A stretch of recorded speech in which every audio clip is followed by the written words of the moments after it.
Hello everyone, Saber here, and today I'm here with the Stanley Parable. Okay, let's start.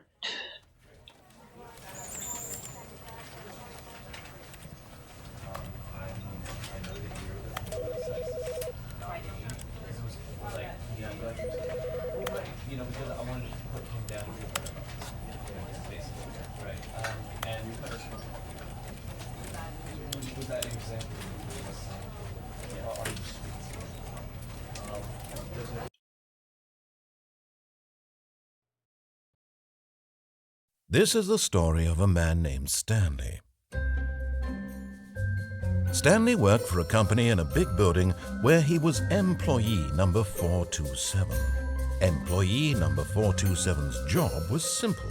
He sat at his desk in room 427 and he pushed buttons on a keyboard. Orders came to him through a monitor on his desk, telling him what buttons to push, how long to push them, and in what order.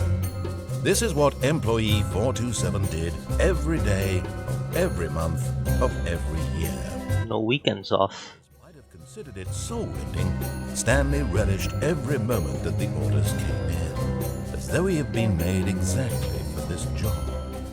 And Stanley was happy. And then one day, something very peculiar happened. Something that would forever change Stanley. Something he would never quite forget. He had been at his desk for nearly an hour when he realized that not one single order had arrived on the monitor for him to follow. No one had showed up to give him instructions, call a meeting, or even say hi.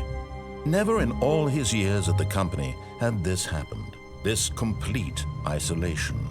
Something was very clearly wrong. Shocked, frozen solid, Stanley found himself unable to move for the longest time. But as he came to his wits and regained his senses, he got up from his desk and stepped out of his office. Nope.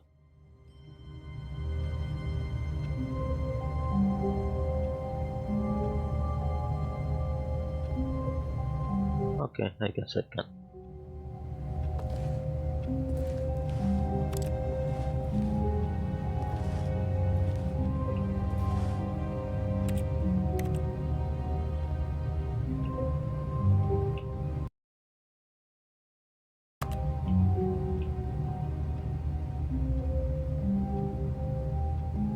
So that's crouch, but okay.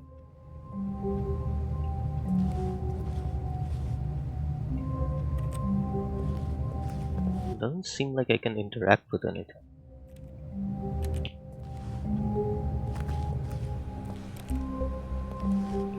$4.29.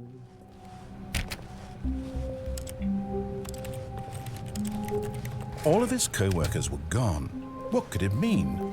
Block that. He decided to go to the meeting room. Perhaps he had simply missed a memo.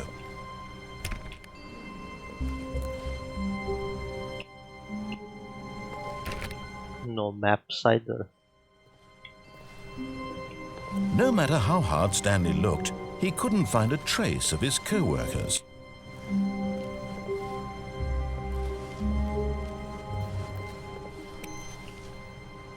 Hmm.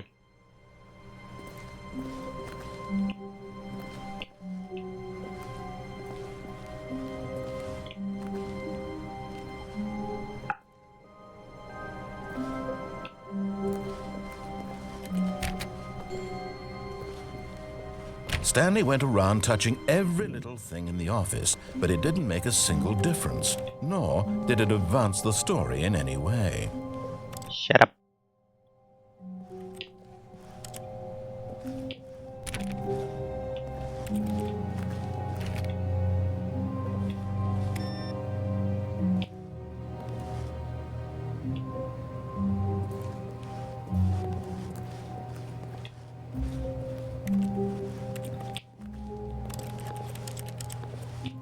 I'm not getting any speedrunning challenges with this. Ooh, can I zoom in?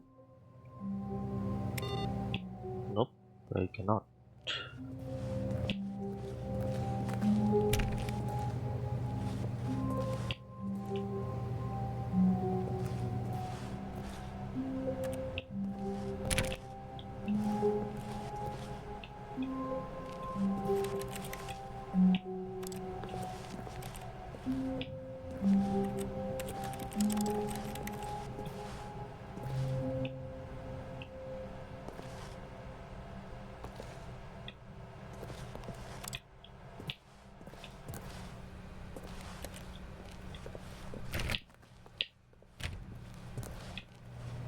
when Stanley came to a set of 2 open doors, he entered the door on his left. Do I want to? Fine. No. You know what? I'm not gonna listen to you. This was not the correct way to the meeting room, and Stanley knew it perfectly well. Perhaps he wanted to stop by the employee lounge first, just to admire it. Ooh, that's a mess.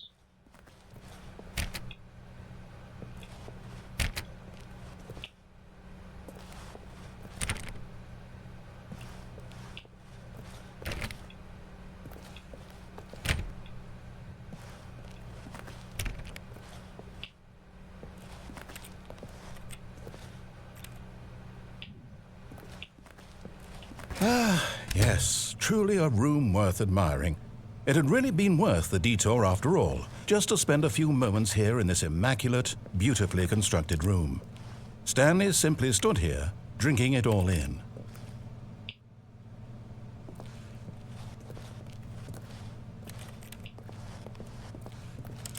Yes, really, really worth it being here in the room.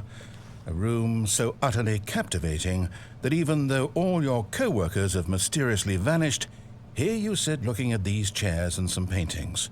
Really worth it.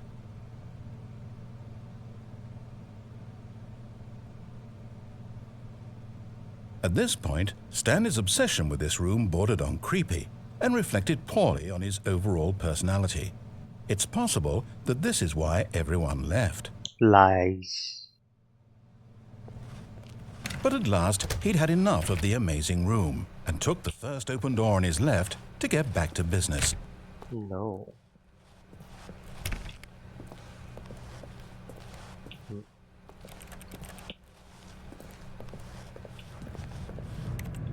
Blueprints? Stanley was so bad at following directions, it's incredible he wasn't fired years ago.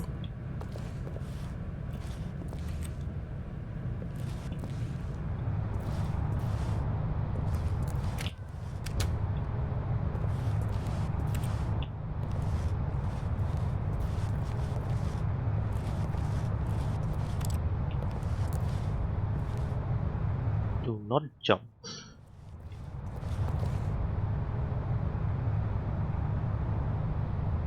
Okay.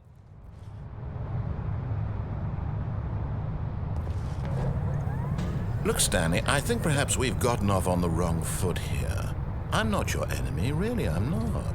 I realize that investing your trust in someone else can be difficult, but the fact is that the story has been about nothing but you all this time. Yes. There's someone you've been neglecting, Stanley. Someone you've forgotten about. Please, stop trying to make every decision by yourself. Now, I'm not asking for me, I'm asking for her.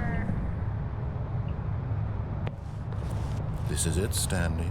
Your chance to redeem yourself, to put your work aside, to let her back into your life. No. She's been waiting.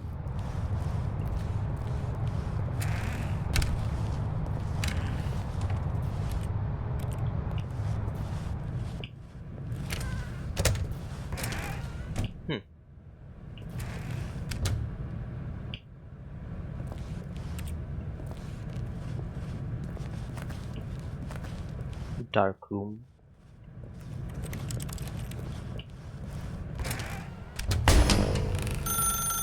That's her, Stanley. You need to be the one to do this, to reach out to her. If you can truly place your faith in another, then pick up the phone. As Stanley picked up the phone, a white light engulfed him, filling him not just with radiance, but with hope. Hope for a life reunited one... Wait. Oh, goodness. Stanley, did you just unplug the phone? Yes. No, that wasn't supposed to be a choice. How did you do that? You actually chose incorrectly. I didn't even know that was possible. Let me double check.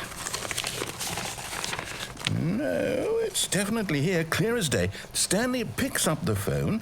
He's taken to his apartment where he finds his wife, and the two pledge themselves to one another. Music comes in, fade to white, roll credits.